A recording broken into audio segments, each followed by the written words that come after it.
Hello అండి, అందరికీ Sunday special మా ఇంట్లో రాగి సంగటి నాటుకోడి పులుసు అయితే చేస్తానండి. నాటుకోడి పులుసు చాలా బాగుంటుంది. చాలా రోజుల తర్వాత తీసుకొచ్చారు.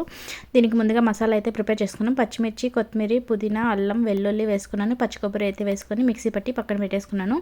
ఇక్కడ చూసారా, ఇక నాటుకోడి అయితే క్లీన్ చేస్తాను. ఉప్పు పసుపు వేసి క్లీన్ చేస్తాను అనమాట. చాలా రోజుల తర్వాత తీసుకొచ్చారు కదండి. అసలు చిన్నప్పుడైతే కోడిని ఇంటి దగ్గరే కోసేవాళ్ళు కదా. అప్పుడు తలకాయని ఎత్తే పొయ్యిలో కాల్చి ఇచ్చేవాళ్ళు. ఎంతమంది ఇలా తిన్నారో కామెంట్ చేయండి. ఇప్పుడైతే కుక్కర్లో అయితే ఆయిల్ వేసుకొని కొంచెం ఆనియన్స్, టమాటోస్ వేసుకొని వేయించుకోవాలన్నమాట. అందులోకి కొంచెం పట్టా లవంగం కూడా వేసుకున్నాను. మళ్ళీ మనం ముందుగా వాష్ చేసి పెట్టుకున్న నాటుకోడి ముక్కలు అయితే అందులో వేసేసుకొని కొద్దిగా ఉప్పు పసుపు వేసి వాటర్ వచ్చేంత వరకు ఉడికించాలి. తర్వాత అయితే ధనియాల పొడి, మిరప్పొడి వేసుకున్నాను.